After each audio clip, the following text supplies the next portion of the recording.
Cristian David Rivera, abogado, especialista en gerencia de la seguridad social y magíster en seguridad social. Bueno, muy bienvenidos al día de hoy, el espacio que tenemos sobre manejo de datos personales durante la emergencia por COVID-19. Mi nombre es Cristian David Rivera. La idea es que conversemos sobre tres aspectos puntuales. Un primer aspecto, un contexto sobre qué son datos personales, qué se entiende por datos personales, qué norma lo regula, cómo se deben manejar. Segundo punto, ya aterrizando un poquito más en el tema de la pandemia por COVID-19, todos esos datos que estamos recolectando en las empresas de nuestros colaboradores, todos estos datos de salud, de su estado de salud, de su temperatura, etcétera, cómo hacer uso de esa información, qué requisitos tiene la norma para que podamos hacer un uso adecuado de esos datos.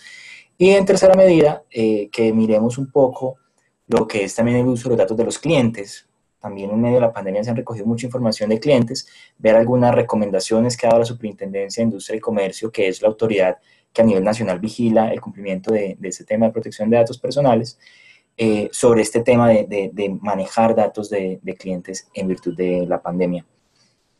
Bueno, dando inicio, arranquemos con la diapositiva 2 sobre el contexto. Y partamos de algo muy sencillo. ¿Qué es un dato personal? La Ley 1581 de 2012, que es la norma que nos regula el marco general de toda la protección de datos personales, nos dice que dato personal es cualquier información que pueda asociarse a la identidad de una persona o a una persona natural. Entonces, en esa medida, si yo digo un XYZ123, ahí solo doy un dato, doy una información X, suelta. Pero si digo que esa es la placa de mi carro, como ya asocié ese dato a una persona natural, lo convierto en un dato personal y por tanto ya entra a tener la protección de este régimen de la Ley 1581 de 2012. Cualquier información, incluso decir, Alejandra tiene los ojos color café, eso es un dato personal porque estoy cogiendo una característica y la estoy ligando a una persona. Ahí ya lo convertí en un dato personal. Cualquier dato que pueda identificarse con alguien es un dato personal. Y, digamos, tiene una serie de clasificaciones, de acuerdo con la norma, y variando, dependiendo de su clasificación, van a tener unos requisitos para su uso. Primer punto en que podemos clasificarlo, datos personales de carácter público. ¿Cuáles son estos datos? Todos aquellos que estén relacionados con el registro civil de las personas o con documentos de carácter público. Lo que están en el registro civil, por ejemplo, datos públicos, nombre, cédula, también tenemos allí, por ejemplo, que son sentencias judiciales cuando están publicadas, lo que son, por ejemplo, el registro civil de una persona, entonces los datos que allí comprenden. Toda esta información son considerados datos públicos. ¿Qué significa que sean datos públicos? Que yo no requiero permiso del titular, es decir, del dueño del dato, de la persona a la que se refiere el dato, para su uso. También hay otros datos públicos, por ejemplo, relacionados con la profesión o el oficio. Los datos, por ejemplo, de contacto corporativo, teléfono celular corporativo, correo corporativo. Muchas veces pasa en las empresas, tal vez a muchos les haya ocurrido que están trabajando y a la extensión de la empresa llama alguna entidad financiera a ofrecer algún producto. ¿Por qué ocurre ello? Porque ellos no necesitan autorización para acceder a ese dato, a ese teléfono. Ese teléfono es de carácter, su uso es de carácter público. ¿Por qué? Porque es un dato relacionado con la profesión o el desarrollo de actividades económicas de la persona. Entonces, en esa medida se considera un dato público, por eso pueden llamar. Para estos, como les digo, no se requiere autorización de tratamiento. Yo no tengo que pedirle permiso al titular para su uso. Por otro lado, tenemos los datos privados. ¿Qué son los datos privados? Aquellos que ya son inherentes a la intimidad de la persona. Por ejemplo, todos los datos de contacto personal, teléfono celular personal, el teléfono de la casa, la dirección de la vivienda, toda aquella información que solamente me compete a mí en principio conocerla, correo electrónico personal, todos esos ya sí son datos privados. Para ellos requiere autorización del titular para poder utilizarlos. En esa medida también requiero tener mayores niveles de seguridad para su protección, porque una de las obligaciones de esta norma es que yo no, cuando sea que te esté almacenando la información, yo debo impedir que terceros sin autorización accedan a la misma. En esa medida, si yo tengo datos de teléfonos celulares de mis colaboradores, por ejemplo, debo evitar que un tercero robe esa información de mi empresa o sustraiga esa información de mi empresa, porque si se publican esos datos privados, la empresa se puede ver abocada a sanciones por parte de la Superintendencia de Industria y Comercio. Entonces los niveles de seguridad ahí son un poco más elevados. Después seguimos con los datos semiprivados. Esto es una categoría como una mixtura entre el dato público y el dato privado. En la medida en que siguen siendo datos privados, datos que le corresponden y competen inicialmente al titular, pero la norma dice que le interesan a un conglomerado específico y por tanto es más fácil que circule en ese conglomerado. Ejemplo de esos datos semiprivados, los datos financieros. ¿Por qué? Porque, por ejemplo, todo el tema del el comportamiento crediticio, el reporte en centrales de riesgo, es un dato que le interesa a un sector como tal, al sector económico, sector financiero. Entonces, en esa medida se convierten en datos semiprivados. Muchas veces escuchamos decir como, es que los datos financieros son muy sensibles. Realmente no son sensibles en la categoría que lo establece la norma, sino que vienen a ser datos semiprivados. Por otro lado, tenemos los datos sensibles. Esto sí, ¿qué son datos sensibles? Aquellos que si se divulgan pueden causar discriminación para el titular. El ejemplo, digamos, más claro que trae la norma son los datos de salud, lo que nos compete a nosotros. Entonces, toda la información de la historia clínica, del estado de salud de una persona, son datos sensibles, requieren no solo autorización del titular, sino medidas muy fuertes de seguridad para evitar que se divulguen. Y una divulgación de datos sensibles es muchísimo más grave que divulgar datos privados. Entonces, la sanción de la superintendencia será mucho mayor si son datos sensibles los que se manejan. También otros tipos de datos sensibles, por ejemplo, la orientación sexual, las ideologías políticas, la pertenencia a un sindicato, las creencias religiosas, todo ello también se consideran datos sensibles por parte de la normatividad. Entonces, ahí nosotros debemos tener en cuenta qué requerimos para tratar datos personales de las personas. Entonces, si son datos públicos, no tengo ningún problema, no requiero autorización, pero si son datos privados, semiprivados, sensibles, voy a requerir una de dos. O una norma que me permita hacer el tratamiento sin pedir la autorización al titular, o segundo, que el titular me haya autorizado, lo que conocemos como vías de aceptación. En el ejemplo de norma, de una vía legal, algo que me permita tratar los datos sin pedir permiso, tenemos, por ejemplo, en la misma ley 1581-2012, se establece que las entidades públicas, en el ejercicio de sus funciones, pueden pedir datos personales de distintos titulares y quien los esté almacenando, custodiando, debe entregarlos, incluso sin que exista autorización del titular del dato. Por ponerles un ejemplo muy sencillo, adaptado a la pandemia, una Secretaría de Salud, para hacer cerco epidemiológico dentro de su municipio, puede pedir información de las personas contagiadas a las EPS, a las ARL, incluso a las mismas empresas. Pedirle a la empresa, dígame qué personal suyo está contagiado. Y no requiere autorización de los titulares para que se le entregue ese dato. Es necesario entregárselo. ¿Por qué? La norma lo establece. Tienen acceso en virtud de que están realizando sus funciones. En el caso puntual de la Secretaría de Salud, en este caso de pandemia, pues vigilar el tema de propagación y mitigación del riesgo de COVID. Entonces, allí tenemos una vía en que la norma autoriza hacer ese tratamiento. En los demás casos, en que no tenemos una norma, pues es necesario pedirle autorización al titular. Básicamente, un consentimiento que da la persona para que las empresas o cualquier otro responsable, entendiendo por responsable la persona que recolecta el dato y decide qué va a hacer con ese dato, y le pide la autorización al titular del dato. Y pues responsable porque, en últimas, si pasa algo con el dato, va a ir a responder ante la Superintendencia de Industria y Comercio por los perjuicios que se causen, por los errores que se haya cometido. Será quien sancionen por un mal uso de datos personales. De ahí, entendiendo ese punto, aterricémoslo un poco a la situación con COVID-19. Entonces, en la diapositiva 4, vemos la resolución 666 de 2020. Aquí hay un extracto del anexo técnico en el que se establecen ciertas obligaciones. Entonces, en primer lugar, en el marco del sistema de gestión de seguridad y salud en el trabajo, se deben identificar las condiciones de salud de trabajadores, estado de salud, hábitos y estilos de vida, factores de riesgo asociados a la susceptibilidad del contagio, así como las condiciones de sitios de trabajo a través de las visitas de inspección periódicas. Entonces, miren que nos dicen, empresas recopilen tres tipos de datos. El estado de salud de la persona, datos sensibles, me estoy haciendo referencia a su información clínica. Hábitos y estilo de vida, por ejemplo, hábitos y estilo de vida, es una persona que se desplaza en moto, se desplaza en vehículo particular, en carro, se desplaza en transporte público, vive en tal parte. Digamos que los hábitos y el estilo, como son datos que se refieren a mi forma de actuar, los conocemos como datos conductuales. Esos datos conductuales también son datos privados, que requieren autorización.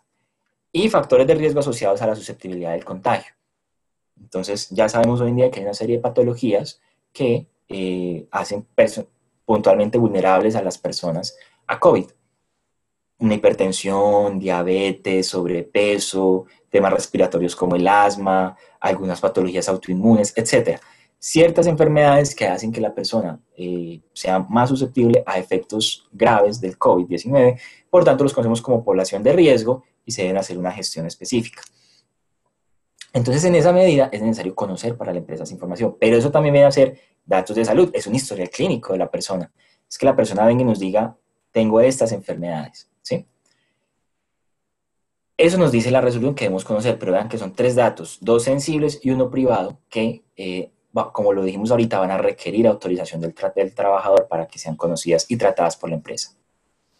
Adicionalmente nos dice que se debe hacer un reporte diario vía correo electrónico o telefónico a través de la aplicación Corona App sobre el estado de salud y temperatura del personal en trabajo en casa o en trabajo remoto, de acuerdo con el autodiagnóstico que permite identificar síntomas y trayectorias de exposición al COVID-19 de los trabajadores. ¿Esto qué implica?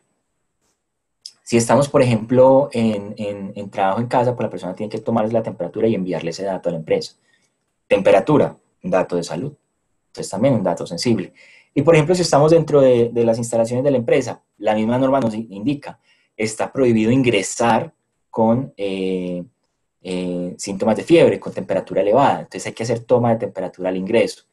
Entonces también la persona que esté tomando la temperatura allí con un termómetro digital, un termómetro infrarrojo, pues está teniendo un listado, por decir algo, en el que va a tener cédula, nombre de la persona, y va a anotar allí la temperatura que registró ese día para poder ingresar. Ahí estamos recolectando 2 datos públicos, cédula, nombre, y estamos recolectando un dato sensible, la temperatura. La norma nos pide que lo hagamos, nos obliga a que lo hagamos, obliga a los trabajadores a que entreguen el dato, pero no implica que no se va a pedir autorización. Entonces, para todos estos efectos es necesario decirle al trabajador que nos autorice el uso y la recolección de su información clínica. Y privada, pues también cuando hacemos referencia a los hábitos de vida. Ahora, además de esto, porque vamos a profundizar ahorita con la autorización, ¿qué puntos es necesario tener en el tratamiento de datos personales? El sistema de gestión de seguridad en el trabajo, que sería el encargado de dar cumplimiento con estos lineamientos sobre manejo de COVID. Debemos tener en cuenta 4 principios sobre el tratamiento de datos personales que están en la Ley 1581/2012. Primer principio, circulación restringida. ¿Yo puedo recibir el dato? Claro que sí. ¿Yo puedo tratarlo? Listo. Pero yo debo comprometerme a que esa información solo será manejada por un área específica que la requiera para el cumplimiento de sus funciones. En este caso, por ejemplo, el área del sistema de gestión. Son los llamados a estar haciendo la verificación de las condiciones de salud de los trabajadores. El principio de circulación restringida nos lleva a eso, a que la información solo se mueva dentro del área que requiere el dato para el cumplimiento de sus funciones. Es decir, yo no puedo coger el listado de patologías de personas vulnerables y divulgarlo por cualquier parte de la empresa. Puede que yo, por ejemplo, como trabajador tenga, no sé, diabetes, y yo cuento eso a mi empleador porque es necesario para que me cataloguen como población vulnerable y puedan tomar estrategias de prevención conmigo. Pero yo no quisiera que mis compañeros de trabajo se enteren de mi diagnóstico de diabetes, que lo he tratado de mantener en secreto, por ejemplo. Entonces, una conducta equivocada, una conducta errónea sería, por ejemplo, que se divulgue a otras áreas, a logística, a seguridad, a cualquier otra área, diagnósticos míos, cuando en realidad solo lo necesita el área del sistema de gestión, el área de seguridad y salud en trabajo. Entonces, esa es la invitación, que es el principio de circulación restringida. El dato se requiere en esta área y no sale de esta área, ¿sí? Salvo que otra área lo necesite para sus funciones, no sale de esta. Ese es el principio de circulación restringida. El otro principio que debemos cumplir muy de la mano es el principio de seguridad. Esto implica que yo debo tener elementos, medidas de seguridad para evitar que ese dato sea accedido por terceros no autorizados. Volviendo al caso de la persona con diabetes. Supongamos que yo tengo diabetes, yo le informé a mi empleador, esa información reposa en el área de seguridad del trabajo, pero la tienen en físico, tienen anotado eso en un listado. Y un buen día, la persona de servicios varios va limpiando los puestos, encuentra en el escritorio de la persona de seguridad del trabajo el listado y ve que yo tengo diabetes, y ve mi nombre, mi cédula y la patología. Y días después estoy en la cafetería y cuando le voy a echar azúcar a mi café, la persona de servicios varios me dice, pilas, acuérdese que usted tiene diabetes, no le eche café. Entonces sería como, bueno, ¿usted de dónde conoce mi diagnóstico? ¿Por qué usted tiene esa información? Ah, es que yo la vi que estaba en el puesto de ta. Ahí hay un incidente de seguridad, se divulgó o se permitió un acceso indebido a información que debía estar contenida solo en un área. Entonces ahí se incumple con el principio de seguridad. Situaciones tan chiquitas como esas ya son un incidente de seguridad. Entonces es necesario también ahí tener en cuenta componentes de seguridad. Si lo tienen en físico, debidamente almacenado, que nadie más pueda verlo, nadie que no esté autorizado. Si lo tienen en componente digital, medidas de seguridad, antivirus, etcétera, que puedan blindar el acceso a esa información dentro de la empresa. Y más porque como son datos sensibles, requieren un mayor nivel de seguridad.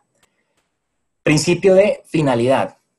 Implica que al momento de pedirle la autorización al titular, yo le tengo que informar para qué voy a usar el dato. Tengo que decirle, su dato personal de salud lo voy a utilizar para gestionar el riesgo de contagio de COVID. Listo. Y entonces solo yo como responsable voy a poder utilizar esa información para ese principio.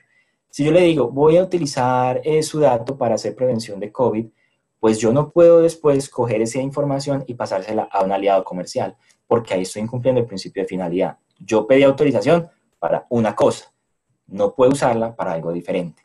Eso es básicamente el principio de finalidad. Por eso siempre en las autorizaciones nos deben de decir qué van a hacer con la información, para que nosotros cuando autorizamos eso que dice ahí, o así nos remita un documento más grande, lo que nos están pidiendo que autoricemos, esa parte. Pero no puedo pedirme autorización para algo y utilizarlo para una finalidad totalmente distinta. Y por último tenemos algo muy importante, el principio de libertad. El principio de libertad hace referencia a la situación de pedir autorización al titular. El titular debe ser libre de decidir si autoriza o no. Claro, en la práctica, ¿qué ocurre? Pues que si yo estoy contratando un producto, por ejemplo, y me piden autorización de tratamiento de datos, y yo digo que no autorizo, lo que me va a responder la compañía es, pues entonces no le vendo. Si no me va a autorizar, yo no le vendo. No tengo cómo contactarlo y no lo puedo obligar a que me autorice, entonces no le vendo. ¿Sí? Normalmente se tiende a eso. Pero hay una libertad en la medida en que yo decido si autorizo o no autorizo. Claro, también decido si contrato o no contrato. En esta situación de COVID, una de las inquietudes más grandes que han tenido las empresas es, bueno, ¿cómo hacer? Porque hay muchos trabajadores que de pronto se niegan y dicen, yo no quiero entregar mis datos, yo no quiero que me tomen la temperatura, yo no quiero que sepan qué patologías tengo yo no quiero que sepan si tengo COVID o no informo a la empresa, no informo si mi familia ha tenido contagios, etc. Entonces, por eso este principio de libertad se los dejo entre los signos de interrogación, porque acá en esta situación puntual tenemos una norma, que es los protocolos de bioseguridad, por ejemplo, la resolución 666 de 2020, que obliga al trabajador a que entregue la información. No le dice como, será potestad del trabajador informar, sí, no. Dice, deberes, el trabajador debe informar a su empresa. Entonces, lo que vimos ahora, temperatura, por ejemplo, diariamente, sus síntomas, sus comorbilidades, sus patologías que lo hacen vulnerable a la situación de COVID. Debe informar, también lo dice la resolución 666, si ha habido contagios en su hogar, en su familia. Y debe reportar asimismo los síntomas y posibles contagios a su empleador. Entonces miren que la norma ya no le está diciendo usted podrá decirlo o no, le dice de entrada usted debe reportar. Entonces ahí ese principio de libertad se ve exceptuado, en alguna medida se relativiza porque ya no es si usted quiere, es a usted le toca. ¿Por qué? Porque es en pro de cuidar a toda la empresa. Entonces, allí también, más allá de decir, bueno, es que están obligados, también es una invitación al discurso y al manejo de los trabajadores. Aquellos que dicen, yo no quiero hacerme la toma de temperatura, yo no quiero, así como hay muchos que dicen que no quieren usar los tapabocas y demás. La invitación es decirles, venga, es que esto es un asunto obligatorio, pero ¿por qué es obligatorio? Porque si usted lo dejamos entrar con temperatura, resulta que usted tenía fiebre, resulta que usted no se había dado cuenta y usted tiene COVID y contagia a sus compañeros, pues la idea es no solo cuidarlo a usted de evitar eso, es cuidar a sus compañeros de que usted no los contagie, porque puede que haya un desenlace en UCI o un desenlace fatal de ellos, o que ellos lleven ese virus hacia sus hogares y entonces contagien a sus papás, a sus abuelos, etcétera. Entonces es tratar de evitar el riesgo no solo para la persona, para el trabajador, sino para sus compañeros y sus familias. Tratar de venderlo un poco desde esa perspectiva para que así las personas, digamos, sean un poco más conscientes de que no es un asunto individual, es un asunto colectivo. Y en últimas, pues también se puede poner como algo más restringido, como decir, es que es obligatorio, y si no, no entra a la empresa, o si no, venga, usted está incumpliendo con las labores y se puede iniciar un proceso, un trámite disciplinario.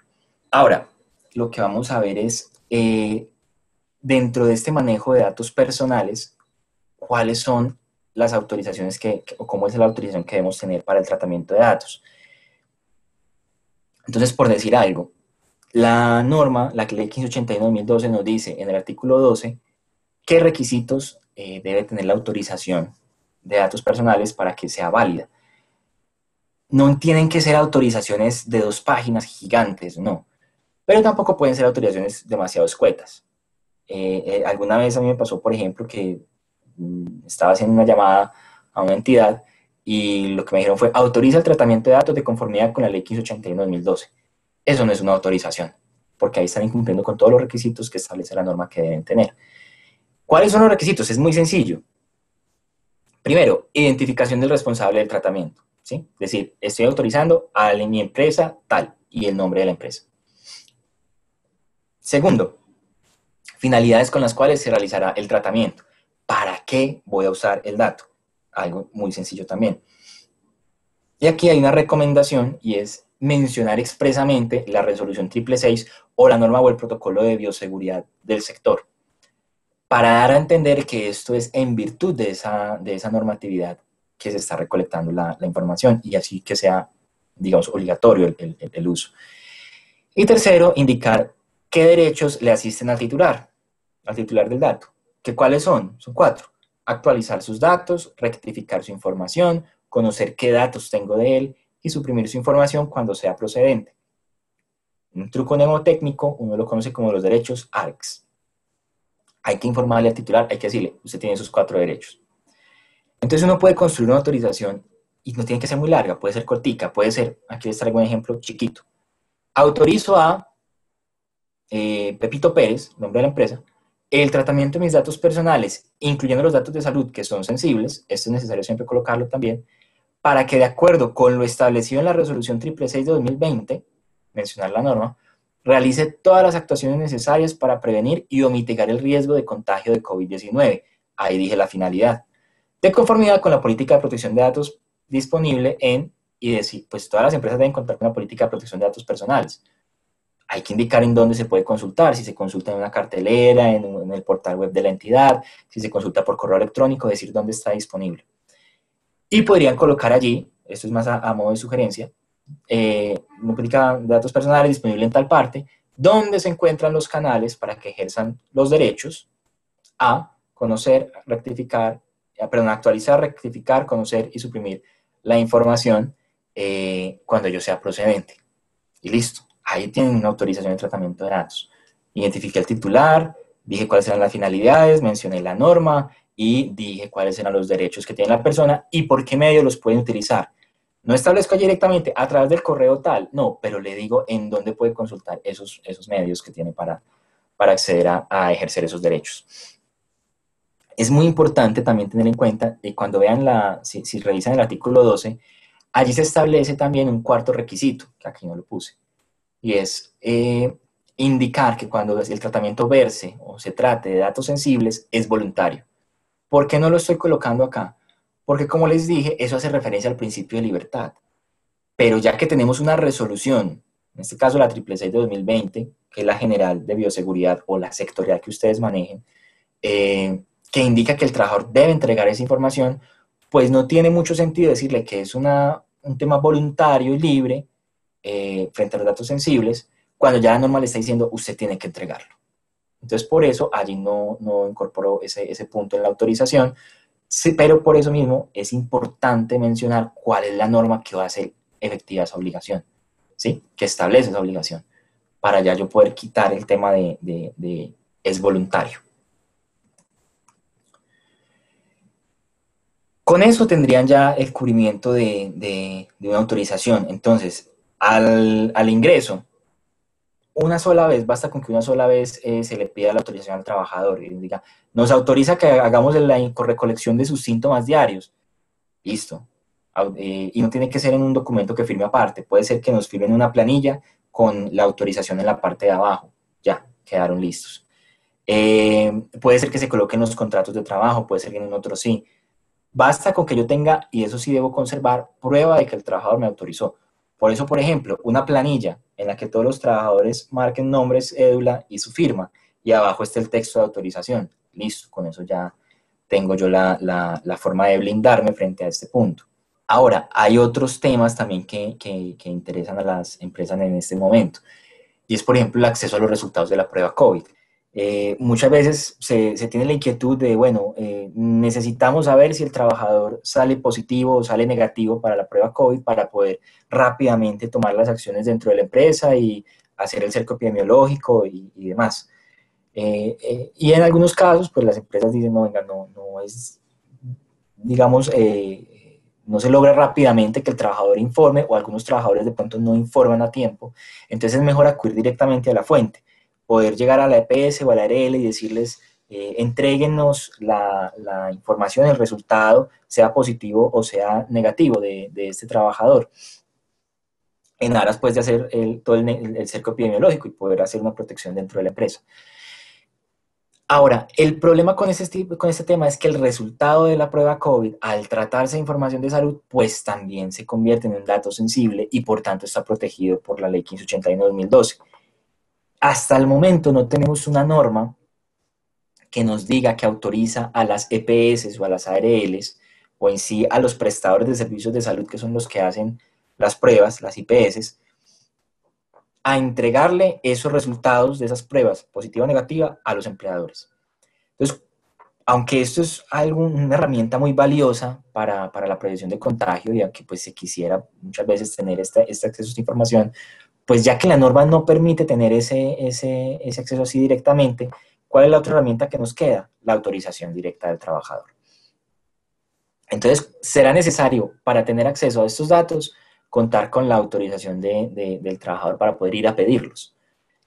Debemos entonces incluirlos en el texto de autorización de tratamiento que tengamos del trabajador. Es muy sencillo. En el mismo formatico, por ejemplo, que vimos en la diapositiva anterior, cortico, un párrafo, adicionan otro párrafo que podría ser en ese sentido. Adicionalmente, autorizo a mi empleador para acceder a la información que tengan las entidades de seguridad social, ahí incluye EPS, ARL, IPS, incluso pólizas de salud o medicina prepagada, sobre resultados de las pruebas COVID-19 que me sean realizadas para, y aquí va la finalidad, que puedan realizar un cerco epidemiológico y las demás actuaciones tendientes a mitigar y o prevenir el riesgo de contagio. Con este pequeño párrafo ya tendría el empleador entonces cómo ir directamente a la EPS y decir, venga, a fulanito se le hizo esta prueba COVID, yo necesito conocer el resultado. Cuando la EPS le diga, no le puedo entregar el dato, o incluso sin necesidad de que la EPS lo diga, le puede decir al empleador, y vea, tengo la autorización de él para acceder a esta información. Simplemente es que tengan constancia de que el trabajador aceptó este texto. Lo unen con el otro, lo mismo, lo ponen en una planilla o lo ponen en un texto aparte, como prefieran, como lo puedan manejar más fácilmente, y que tengan el acepto, la firma del trabajador. Con eso ya tienen cómo acceder a estos datos de pruebas COVID y solucionan un dolor de cabeza que pasa mucho en las empresas y es, bueno, ¿cómo vamos a hacer para saber si tiene COVID o no? Y pues las demás entidades, por mucho que quieran, no pueden entregarles el dato si no hay una autorización de por medio. Entonces, aquí con esto ya se curan en salud de entrada. Con esto ya pueden ir a las entidades y decir, tengo autorización, entrégueme la información. Y no les podrán decir que no.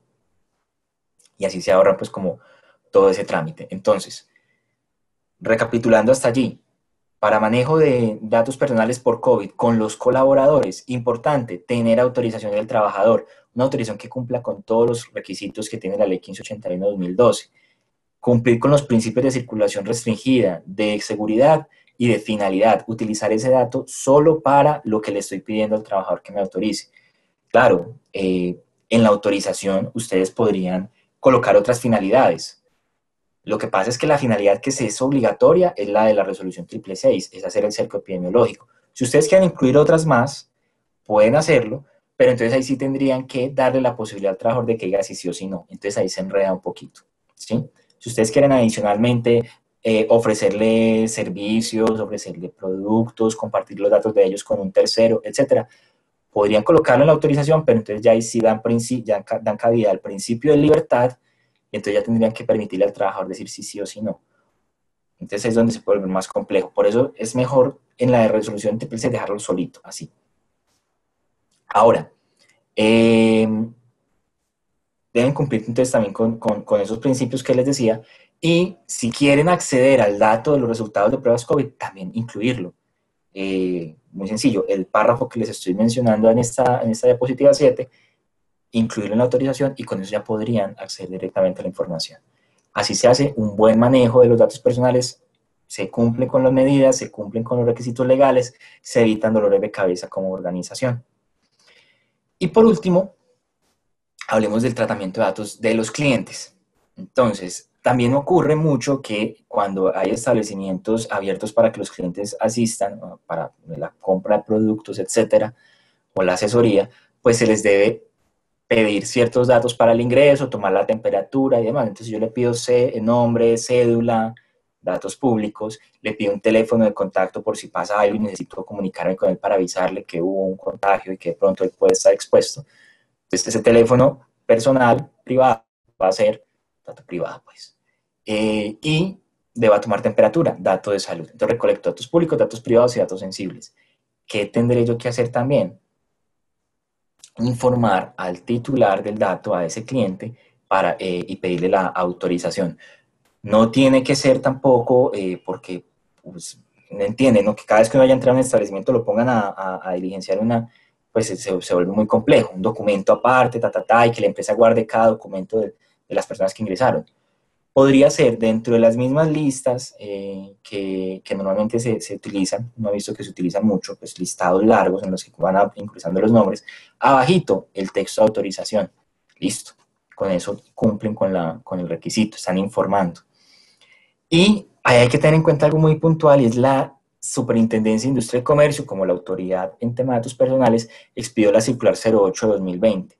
En esta circular ustedes van a encontrar recomendaciones que hizo la superintendencia para el tratamiento de información relacionado con el tema de COVID. Allí que nos van a decir, ¿qué nos dice la SIC? O sea, usted tiene que pedir autorización. En la autorización indique con base en qué norma lo está haciendo. Entonces les sirve la misma que ya vimos para los colaboradores. Esa cortica sencillita donde mencionan el protocolo de bioseguridad, la resolución 666 o la resolución que les aplique sectorialmente. Con ese mismo texto pueden trabajar la autorización. Teniendo en cuenta que estamos registrando datos públicos, privados, datos sensibles. Y, digamos, allí también van a tener que respetar los mismos principios, circulación restringida, seguridad, finalidad. Especialmente el de finalidad es importante, porque, por ejemplo, si yo estoy recibiendo clientes y les estoy pidiendo ahí el teléfono, pero les estoy diciendo que lo voy a usar solo para tema de COVID, solo por si de pronto hay un contagio, comunicarme con ellos, pues entonces yo después no puedo coger el teléfono para hacer mercadeo, para hacer actividades comerciales, ¿sí? Ya si la empresa desea hacer eso, quiere tomar el teléfono para esas actividades también, pues lo coloca dentro de las finalidades. Pero ya la persona podrá decidir si quiere o no entregar ese teléfono. Pero si acepta, pues ya, la empresa lo puede utilizar.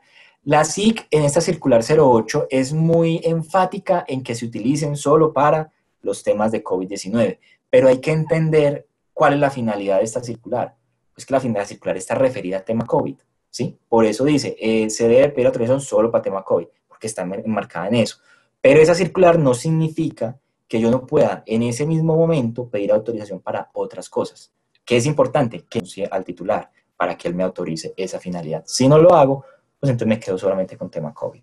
Muy importante allí, dentro de la normativa de protección de datos se establece que los datos tienen un ciclo de vida.